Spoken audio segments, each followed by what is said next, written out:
8 reasons why India will rule the world in 2050. 2 centuries ago, no one would have believed that the United States of America would ever become a country of any significance.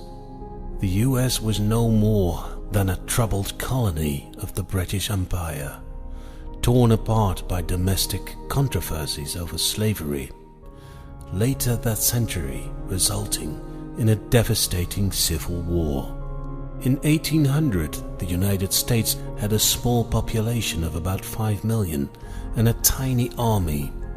The United Kingdom and Spain, for example, both had populations of over 10 million. Germany had about 20 million and France was close to 30 million. The United States was located far away from these traditional European superpowers. Back then, there was no reason to believe that the United States of America would possess an abundance of relevant natural resources. Because, for example, coal and oil had no meaning to society yet. Gold did, but it wasn't discovered yet on a large scale in the United States. Back then, the United States was on nobody's shortlist of superpowers in the making. It took the discovery of oil and gold and the ending of a bloody civil war to lead the United States to an impressive growth of its population and economy. And only then, when Europe was destroyed by World War I, the US could rise to stardom and develop into a true world-leading nation. Soon after World War I, the Soviet Union started developing too in a remarkable way as a military and economic powerhouse. When Europe was even more shattered after World War II, the global balance of power had turned into a rather static bipolar situation, with the US on one side and the Soviet Union on the other side. It was once feared in the US that Japan would take over the role of the leading global power, but the lack of military options and the crash of the Japanese economy in the 1990s shattered that ambition for Japan for the long term. Then China came along, with its ever-growing economy and its military getting stronger every day. So now there is a troika of superpowers dominating international affairs: Russia, China, and the United States of America. I would like to add India to that short list of superpowers, and I want to make a prediction. The power of India will grow for the next decades, and it will grow faster than the other 3 superpowers.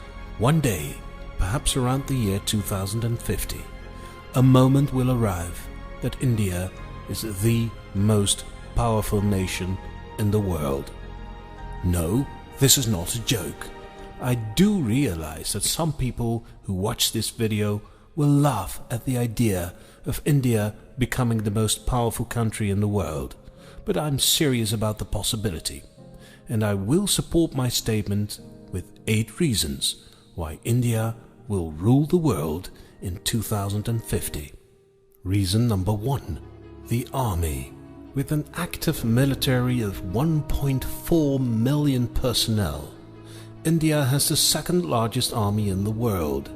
Only China has a larger number of military personnel. The American army is smaller than the Indian army, and now of course the number of personnel does not reflect the actual firepower or the capability of waging war of a country. But when looking at more military data, India shows to be an impressive military power in many ways. When it comes to military aircraft, India is the number 4 in the world with around 1,100 fighter jets. And when it comes to battle tanks, India is the number 6 in the world with around 4,500 units. So no matter how you look at this, India is one of the largest and most powerful armies in the world, and their army is even growing bigger and bigger in the near future. Reason number 2, the nuclear option. Only 9 countries in the whole world are known to possess nuclear weapons or are suspected of having nuclear weapons. India is one of them. This is the wild card in the game of world domination. It can highly advantage the position of a country in any international conflict. No country messes with a country that possesses nuclear warheads, and the select few who own them are among the most dominant nations in the world. Reason number 3, economic growth.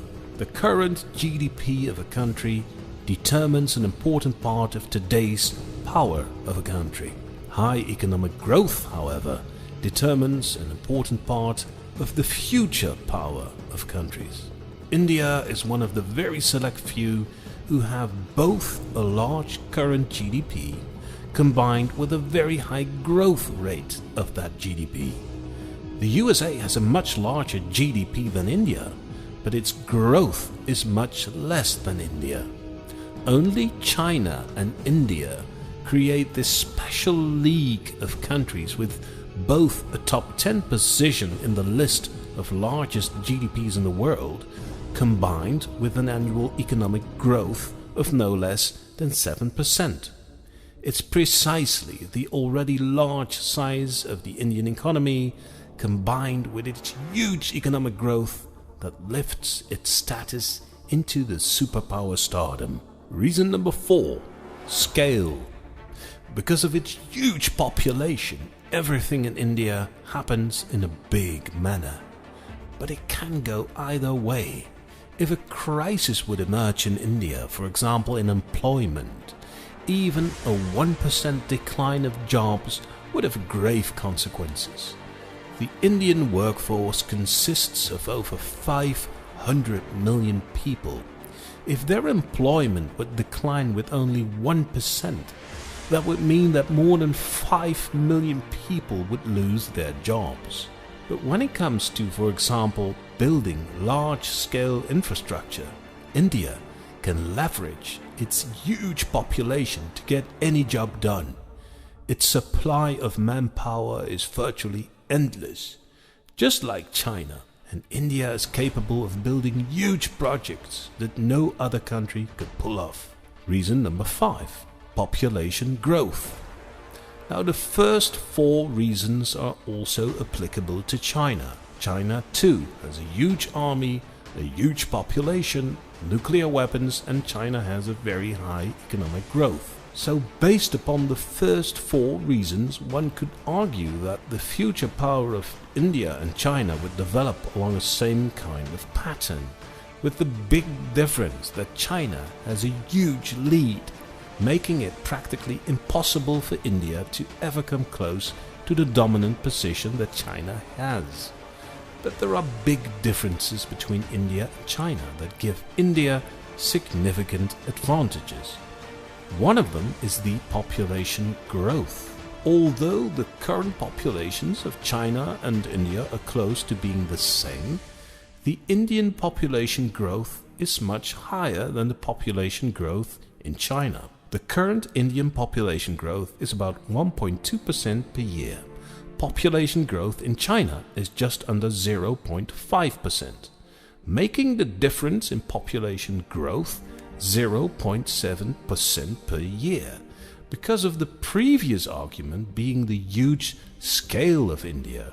A 0.7% difference in population growth is huge, but the difference is going to be even bigger. The United Nations predicts that the population of China will start to decline as of 2020.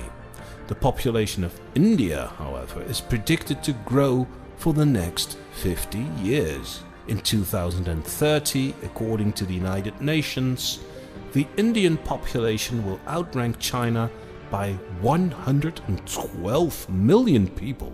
That's the entire population of Germany and Canada combined. In 2040, the difference in population between India and China has grown to 239 million people. That's the entire population of Germany, Canada, and Japan combined. In 2050, the Indian population will beat the Chinese by 357 million. That is the entire population of Germany, Canada, Japan, France, Australia, and North Korea combined. So again, that's not the size of India. It's only how much bigger India will be than China. So the coming decades, India's population is likely to get much larger than China's, leveraging its economy and military to an unprecedented scale that has never been seen before on this planet. Reason number 6, ICT. This is another reason that gives India an advantage over China. China has been specializing, if you will, in traditional industrial economic activities. The Chinese economy has a significant focus on manufacturing physical products and creating buildings and infrastructure. Now, I wouldn't want to say that manufacturing and building are not innovative industries, which they are, but India made another choice in its economic focus. India decided a long time ago it wanted to be the world's largest supplier of entertainment and ICT, and it's on schedule to complete that mission. The Mumbai area is home to the largest movie industry in the world, and the Bangalore area is now the second largest outlet of ICT companies in the world. It's predicted that Bangalore will even become bigger than the actual Silicon Valley area in California. By making these choices and fulfilling these ambitions, India is perhaps more equipped for future economic renewal than China is. Reason number 7, freedom. Another reason that gives India an advantage over China is freedom. India is the world's largest democracy. China is not a democracy and doesn't want to be one. Although, of course, India struggles with poverty, corruption, and injustice, it still is a democracy, and its economic model revolves around a free market system. Seen from that perspective, India is more likely to follow in the footsteps of the United States than China does. And that might be one of the reasons why India's economic growth rate is now overtaking China's growth rate. Imagine all of the people of India eventually becoming as wealthy as Americans. It would mean that the Indian economy would be very similar to the American economy. However, it would be 4 times bigger. Reason number 8, the underdog. What countries have been global superpowers for the past 5,000 years? I'll name you a few. Egypt, Greece, Italy, France, Spain, the United Kingdom, the United States, Russia, and now China. To be honest, China is sort of reprising and reinstating its former position. China has always been one of the most powerful countries in the world, but for the past century it has stood in the shadows of the United States. And now it's waking up again and restoring its superpower status. But India? No, not India. India is at almost none of the short lists of future superpowers that will dominate the world. Only very few people believe in this scenario. India is the underdog. It's the often undervalued and underappreciated country that many people associate with poverty and corruption. Therefore, the focus of countries like the US and China is on each other. The US and China are trying to compete and outdo each other constantly, just to make sure they have an advantage over the other. And up to now, they haven't seen India as a serious competitor for world leadership, and they won't be seeing that for the next 10 years. And that is exactly what India needs to quietly grow its economy, modernize its society, and to gain military strength. up to a point where India will be the number 3 in the world in the year 2025. And then India will be far too big for the US and China to turn the tables. And then India will be well on its way to world domination. Do you think this is nonsense, or do you think it's possible for India to take on the role as world leader in the second half of the 21st century? Please share your opinion in the comments. Everyone is interested to hear your opinion on these matters, but please refrain from calling others stupid or ignorant or any other form of pointless name calling. Whatever you think about the author of the video and people who comment here on YouTube, that's completely irrelevant. Stick to the content. And the question is India going to be a superpower in the second half of the 21st century or not? Join the debate and make sure you share your opinions, experience, examples, arguments and evidence. You don't need to have a PhD to join the discussion. As long as you respect others, you are welcome to comment as often as you want. Thanks for watching the video. Please give the video a thumbs up and subscribe to this channel if you want to see more videos like these. Thanks again.